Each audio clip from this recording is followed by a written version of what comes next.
100 empresarios, 100 historias de vida. Un programa de la Cámara de Comercio de Medellín para Antioquia. Progreso y desarrollo. Recorrido histórico por la industria, la empresa y sus protagonistas. Profunda mirada a la vida y obra de los más atrevidos y exitosos empresarios antioqueños del último siglo. Vistazo al pasado y al presente para crear el futuro. 100 empresarios, 100 historias de vida. Hoy, Guillermo Gaviria Echeverry.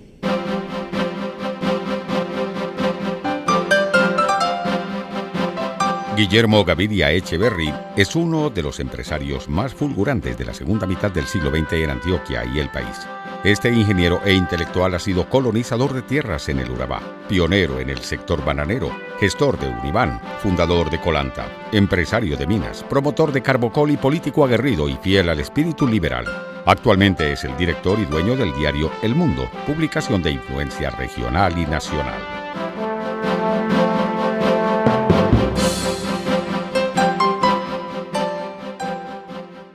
Guillermo Gaviria Echeverry, su infancia y sus primeros años como profesional. Guillermo Gaviria Echeverry nació en Frontino, Antioquia, el 10 de septiembre de 1923. Fueron sus padres don Jesús María Gaviria Benjumea, agricultor, ganadero y comerciante de la región, y doña Sofía Echeverry Arias, educadora. El joven Guillermo comenzó su formación en la Escuela Pública de Varones de Frontino. Luego cursó sus estudios secundarios en el colegio de la localidad. Posteriormente se trasladó a Medellín, en donde ingresó al Colegio San Ignacio para terminar su bachillerato en 1940 en el Colegio de la Universidad Pontificia Bolivariana de esta ciudad.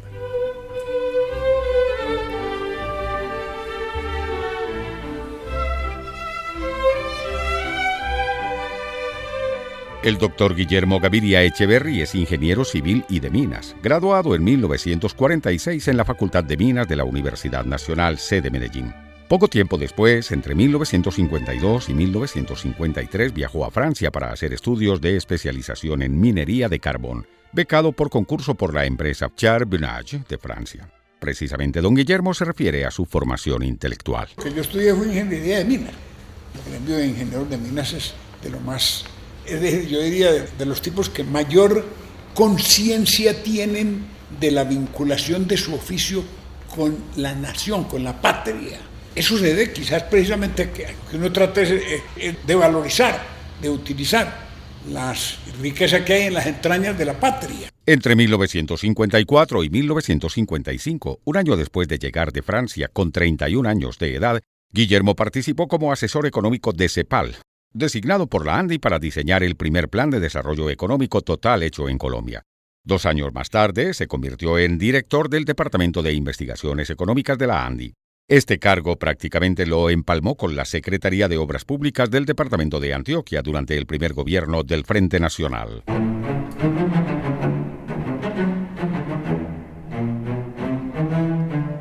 Entre los aspectos más importantes de su gestión como secretario de Obras Públicas se encuentran las negociaciones del ferrocarril de Antioquia, junto con el ministro Virgilio Barco Vargas. También promovió la creación de la Empresa Antioqueña de Energía, más adelante EADE.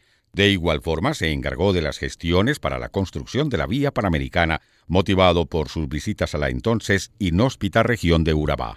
En ese tiempo eso era como ir al Polo Norte. Eso no lo conocía nadie. Y entonces yo volaba con el señor Richel, que era un ingeniero, pero era piloto, mis viajes de exploración sobre la carretera panamericana, y después vinculé a la gente de la costa atlántica. En fin, esa fue otra de las grandes batallas pues, que he dado yo en la vida. Pues hasta el momento es una batalla perdida, pero que estoy absolutamente seguro que algún día tiene que haber una carretera de aquí a Panamá. Guillermo Gaviria Echeverry, la colonización de tierras en Urabá y el cultivo y comercialización del banano. En Urabá, don Guillermo comenzó también otro de sus grandes proyectos. Tenía una finca en esa zona, la cual estaba dedicada en su totalidad a la cría extensiva de ganado. Allí llegó don Guillermo como ingeniero en la carretera que llevaba de Medellín hasta los cauces del río Carepa y se quedó después de adquirir algunas tierras. Es así como nace su relación con esta parte de Antioquia. Ay, oí, mujer, ay, oí, Ay, oí, mujer, ay, oí. Déjame pa' sacármela, que yo voy a la carrera. Déjame pa' sacármela, que yo voy a la carrera. Desde hacía varias décadas, el cultivo, la producción, el mercado y la tecnología bananera estaban en manos de grandes compañías extranjeras. Las más grandes compañías que operaban en Colombia eran la United Brands, Chiquita, Castellan Cook, Dole, Del Monte y la United Fruit Company. Justamente don Guillermo explica cómo esta última empresa fortaleció su presencia en el país y en la zona. La acumulación de gran capital sobre esas empresas bananeras se hizo con base en el dominio del transporte marítimo. Esa fue la clave inicialmente. La United Fruit no fue inicialmente ninguna empresa bananera, ni comercializadora de bananos, ni de nada, sino la gran flota blanca. Era una flota de barcos que evidentemente, como el negocio de transporte marítimo era tan bueno, dijeron, pues aumentémosle a este negocio de bueno el tener un flete seguro que es el banano. Magnífico, extraordinario. ¿Por qué? Pues porque el banano nos permite el tener carga de los países desarrollados que nos tienen que comprar todo lo demás. Algunos cultivadores de banano, entre los que se contaba don Guillermo, se independizaron de la transnacional y conformaron un frente unido que se denominaría Unión de Bananeros de Urabá S.A. Uniban el 26 de enero de 1966. Uniban surgió como una idea relativamente original y es hasta cierto punto un híbrido entre una concepción de empresa colectiva que se acerca un poco a el molde cooperativo, porque es una empresa que pertenece a todos los asociados y a todos los productores, es decir, sus productores son sus dueños. Normalmente las empresas bananeras en el mundo son las explotadoras de los productores de banano, y eso es lo natural. Esa es la configuración lógica de toda la explotación capitalista de dos factores esenciales. Pues el problema es muy complejo, pero se puede esquematizar y simplificar diciendo que ese marco de la gran empresa bananera, que nunca fue bananera, sino subsidiariamente y marginalmente, sino inicialmente comercializadora y transportadora de banano. Ese marco era el marco típico, estaban explotando las dos condiciones normales, pues, o las tres, digamos. Primero el clima, porque solamente pues el trópico pues da el banano. Segundo, la debilidad de los gobiernos y entonces prácticamente la posibilidad de imponer a los gobiernos normas. Y el tercer punto pues es el trabajo barato. La United Fruit Company auspició en principio la creación de Uniban. Se quería con esto que la Unión de los Bananeros de Urabá se convirtiera en una intermediaria de la United y que hiciera parte de su estructura. Pero don Guillermo fue uno de los promotores para darle autonomía a la nueva sociedad de bananeros, luego de terminado el contrato de intermediación. Yo no fui fundador en la escritura de fundación de Uniban porque me parecía que eso era el desarrollo típico del tirabeque que necesitaban para tener un mascarón y una conexión con el poder, tanto aquí como en Bogotá. Pero cuando terminó el contrato, unos 5 años, yo dije, carajo, este Uniban nos lo tenemos que coger para hacerle frente a una posible alternativa, que es que a esas alturas de la vida, 5 años, millones y millones, toda la plata que necesitamos para desarrollar el banano, créditos garantizados por la United Fruit en los contratos de compraventa, esencialmente o principalmente el Banco de Colombia. Entonces, ese marco era un marco en el que evidentemente Uniban jugaba en el equipo de la United Fruit como un instrumento de ellos, como un colgandejo de ellos, para ocuparse del oficio sucio, de tener que enfrentar los problemas con los trabajadores, claro, esencialmente los productores, pero también Uniban en primera instancia, porque iba a ser el intermediario. Don Guillermo siguió liderando el proceso de autonomía a pesar de los obstáculos impuestos por la United Fruit Company. Nos apoderamos de Uniban y yo entré a la junta de Uniban Y cuando terminó el contrato, entonces ya empezó a mostrarse la verdadera United Fruit. Nos ofreció un contrato muy duro. En esa época el banano no estaba propiamente en un boom. Y ese contrato era muy duro y no fue posible que nos rebajaran el castigo que nos estaban dando para continuar. Simplemente lo que uno tenía que hacer era firmar un contrato que sustituía al contrato que tenía, que era el contrato pionero que duró 5 años. Entonces llegó un momento en que en Univan dijimos, no firmamos el contrato. Eso es un acto heroico. Esa es la fecha de fundación de Univan, porque ahí nació Univan de los productores. Finalmente se logró la independencia de Univan, como lo comenta Gaviria Echeverry. Entonces logramos conformar un grupo de 18 productores que no firmamos, porque no todo el mundo terminaba el contrato al mismo tiempo. Entonces, nosotros, los 18 productores que no firmamos y que ya mañana no nos reciben el banano, tuvimos un plazo muy cortico y logramos conseguir con un amigo que tenía conexiones en Florida que un distribuidor de banano en Miami nos comprara el banano. Conseguimos un barquichuelo, una ratica. Hicimos el primer embarque, 18 tipos. Pero primero yo lo había tenido en la finca y en algunos de los 18 habíamos tenido 15 o 20 días o un mes de botar el banano. No habíamos logrado contratar el comprador y el transporte del primer barco y no habíamos firmado el contrato, entonces su contrato vence el 18 de septiembre y punto. Entonces el barco venía en noviembre. Entonces, ¿qué hicimos un mes? Tumbar el banano y llevarlo a los botaderos y bregar a dárselo a las vacas y bueno, todo. Alcanzada la autonomía empresarial, la empresa se enfocó en esta primera exportación. El primer embarque llegó Maduro pues a los Estados Unidos y se perdió, pero ya entablamos la cosa. Eso fue Óscar Vaquero, que nos lo conseguimos nosotros de gerente para eso, y Óscar era un tipo muy ejecutivo. Él había sido gerente de las empresas públicas y era colega mío, mayor que yo, pero colega, y a mí me tocó como miembro de la junta directiva de Univan, del Univan Independiente, ¿no? Digamos, eso fue como en la tercera asamblea. Ellos fundaron a Univan, digamos, en el segundo año del contrato con la United, o en el tercer año, y a la segunda o tercera asamblea, entonces nosotros ya tenían su gerente y su junta directiva, que eran todos pues simplemente unos títeres de la United Fruit. Cuando nosotros vimos que el contrato se iba a terminar, entonces arrancamos en una asamblea y nos metimos algunos de los bravíos en eso y logramos que Óscar Vaquero aceptara el desafío de arrancar una empresa bananera en Colombia. Eso es heroico empresarialmente, tanto conceptual como económicamente. En 1970, Turbana Corporation nació como la comercializadora de los bananeros de Univan en los Estados Unidos, llegando directamente al mercado de ese país.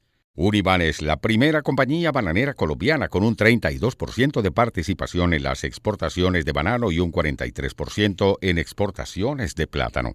Su mercado está conformado por la Unión Europea, Norteamérica y otros mercados no tradicionales como el Mediterráneo, Rusia y China. 100 empresarios, 100 historias de vida. Un programa de la Cámara de Comercio de Medellín para Antioquia. Guillermo Gaviria Echeverry y su actividad minera. Tal vez una de las ocupaciones más importantes de don Guillermo Gaviria Echeverry en el campo profesional como ingeniero civil y de minas es el negocio de la minería.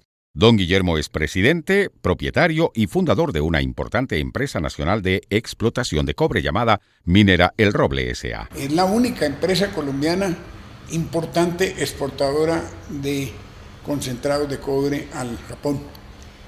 Es una empresa que exporta varios millones de dólares al año. No es una empresa minera grande porque en el terreno Colombia es todavía prácticamente un enano en la minería y particularmente en la minería del cobre, frente a la inmensidad frente al gigante que es, por ejemplo, Chile en esa materia, nosotros somos pues muy completamente marginales, pero de todas maneras somos en este momento la única empresa que exporta sustancialmente. La empresa minera ha podido desarrollarse a lo largo del tiempo gracias a la capacidad de don Guillermo para asociarse con firmas extranjeras. Nosotros somos una empresa tecnificada porque al iniciar prácticamente lo hicimos de una forma pionera, con recursos exclusivamente colombianos, con equipos de fabricación muy casera y en una escala muy pequeña, hasta que hicimos un contacto primero con una firma norteamericana y después con una firma japonesa. Entonces montamos una empresa muy importante, con un nivel muy alto de tecnología, con todas las características de una empresa moderna, aun cuando comparativamente pues en el campo minero mundial somos unos pequeños mineros. En Colombia somos importantes y sobre todo la calidad de la empresa es aceptada y distinguida y reconocida en todo el país, y tenemos también bastante crédito en el extranjero, donde siempre nos conocen a pesar de lo pequeños que somos.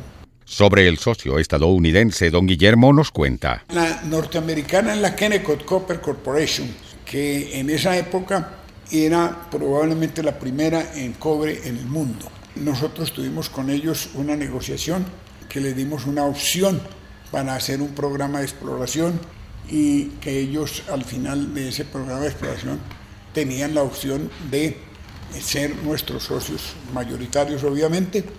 Finalmente se desarrolló el programa con toda cordialidad, con todo éxito desde el punto de vista nuestro, pero los resultados que dio la exploración, que se gastó en esa época, hace 20 y pico de años, $1.200.000 más o menos, no fueron satisfactorios. Y la Kennecott era una empresa tan grande que ellos, las grandes empresas mineras, tienen unos porcentajes muy definidos de sus ingresos para gastar en exploración. Y evidentemente está, digamos, previsto estadísticamente que una parte de la exploración simplemente se bota, y la de aquí la botaron.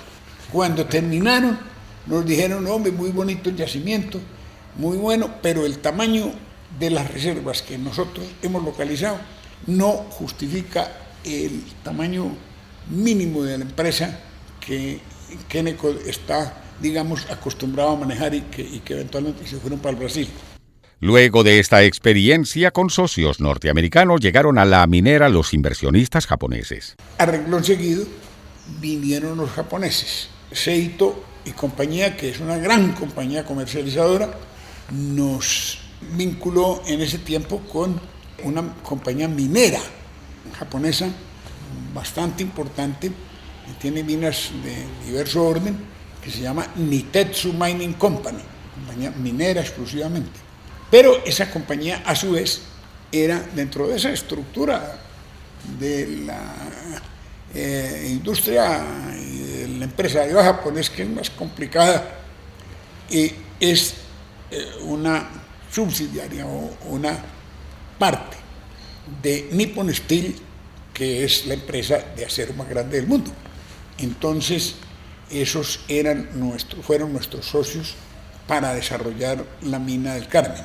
La relación con los nipones fue muy armónica y respetuosa, en opinión de don Guillermo, aunque no estuvo exenta de vicisitudes. Con su tecnología, nosotros hicimos el montaje, y en el curso de, no recuerdo de memoria, pues, pero yo tengo pues toda la documentación de eso claramente, 10, 12 años, trabajamos muy armónicamente.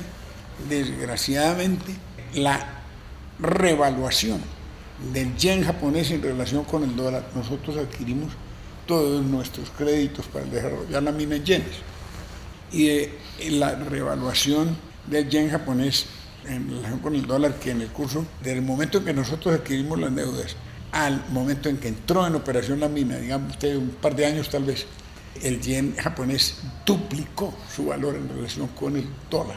Es decir, cuando usted con un dólar compraba un yen, cuando nosotros terminamos el montaje y teníamos que empezar a pagar, ya con $1 no compraba sino medio lleno.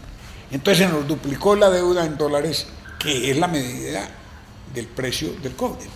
Y nos tocó durante la vida inicial toda una etapa del cobre a unos precios entre 60 y 70 o 75 centavos, que son menos de la cuarta parte del precio que tiene hoy el cobre.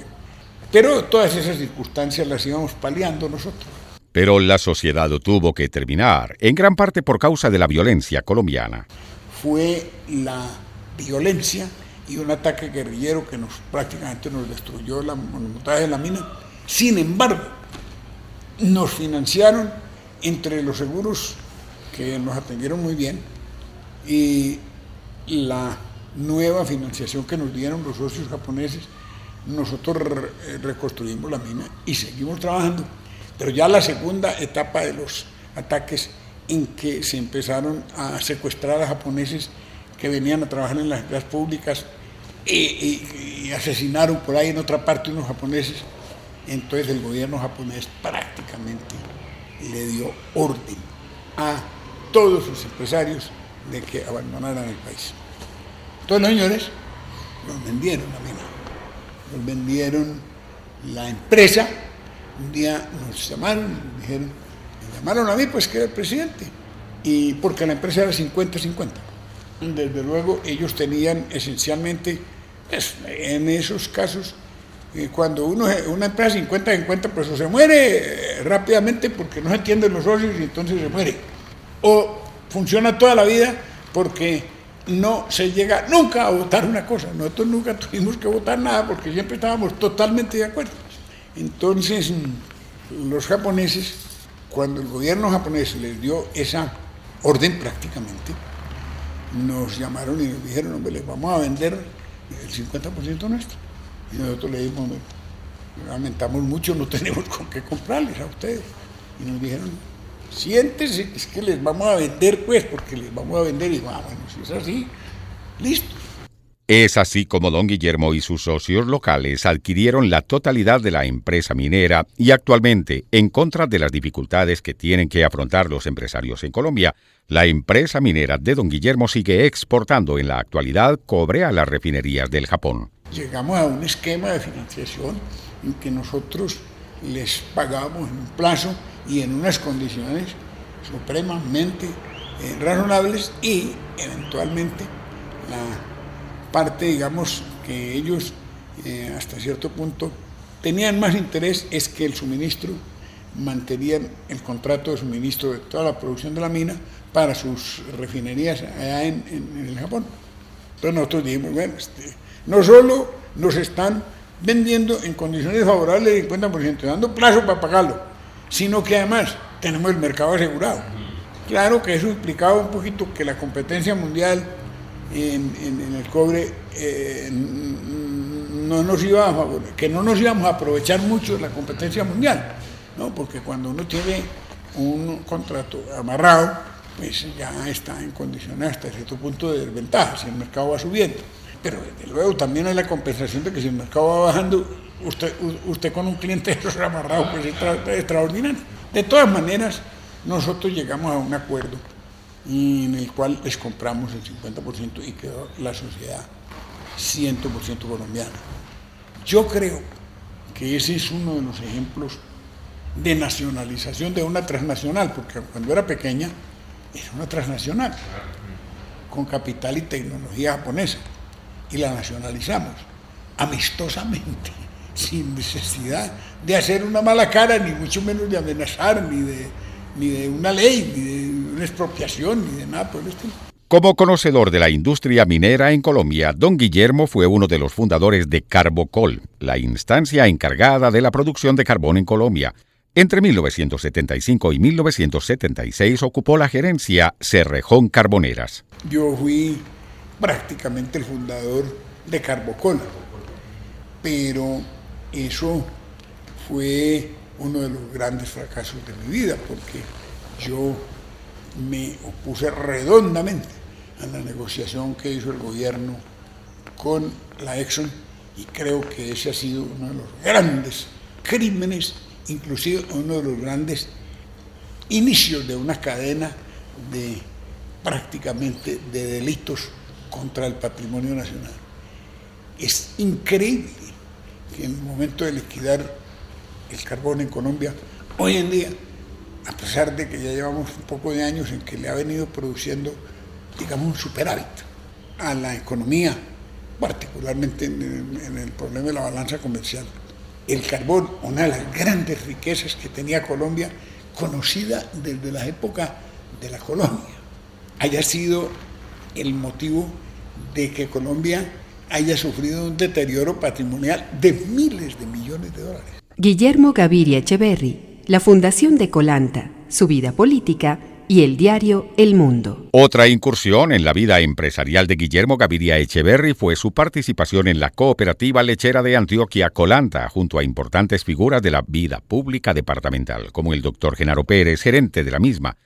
Desde sus inicios, don Guillermo ha sido miembro y presidente de su junta directiva. Esta cooperativa fue fundada el 24 de junio de 1964, cuando, por medio de la gestión de la Secretaría de Agricultura de Antioquia, se constituyó Colechera, con la asociación de 75 campesinos de Don Matías. En Colanta, mi participación prácticamente desde que se inició en la definición, digamos, ya como una empresa con miras a convertirse y a crecer, hasta este momento yo la considero definitiva. He sido prácticamente durante toda esa historia el presidente del Consejo de Administración de Colanta, y reconociendo desde luego que el gran crédito de la construcción de Colanta se debe a Genaro y a su consagración absoluta. Don Guillermo nunca ha dudado en defender esta empresa de los avatares del mercado y del entorno político. En realidad, yo lo he acompañado en varias oportunidades, en los momentos más importantes y sobre todo en los momentos en que por algún motivo había crisis o amenazas en el horizonte de la cooperativa. Yo fui en buena parte, casi siempre, el comandante de las batallas de defensa en el Congreso de la República. Gracias a la firmeza de don Guillermo y al trabajo de todo el equipo humano, Colanta es la cooperativa lechera más importante de Latinoamérica.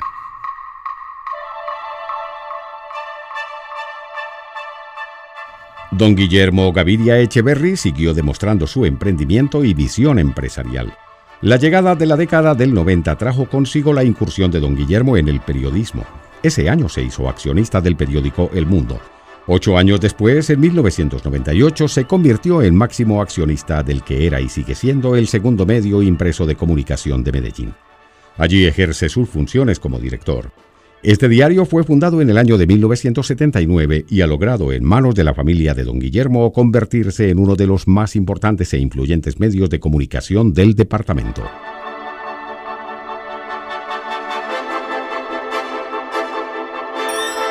Su actividad política siempre la ha llevado a cabo como miembro del Directorio Liberal de Antioquia. Para 1978 fue elegido senador de la República, aunque iniciado el nuevo periodo presidencial con el doctor Julio César Turbay Ayala, fue designado el 13 de agosto como jefe del Departamento Administrativo de Aeronáutica Civil. En este cargo tuvo como principal tarea la ejecución de los contratos pertinentes para la construcción del aeropuerto José María Córdoba de Río Negro. En principio tuvo un retraso grande debido a que solo se encontraba el 6% de los terrenos donde se iba a construir en manos del gobierno. Fue esta gestión precisamente del doctor Gaviria parte fundamental de la terminación de la obra del aeropuerto años más tarde, aunque con otra administración en la Aerocivil. Esta capacidad política se ha visto reflejada también en sus hijos, 2 de ellos, Guillermo y Aníbal, gobernadores de Antioquia en los últimos periodos.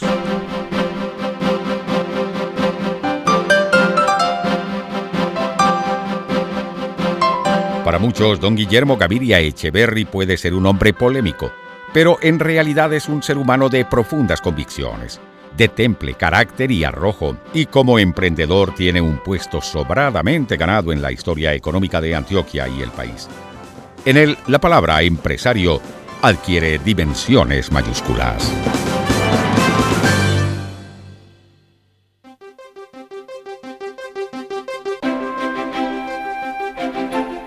Cien empresarios, 100 historias de vida. Un programa de la Cámara de Comercio de Medellín para Antioquia. Progreso y desarrollo. Recorrido histórico por la industria, la empresa y sus protagonistas. Profunda mirada a la vida y obra de los más atrevidos y exitosos empresarios antioqueños del último siglo. Vistazo al pasado y al presente para crear el futuro. 100 empresarios, 100 historias de vida.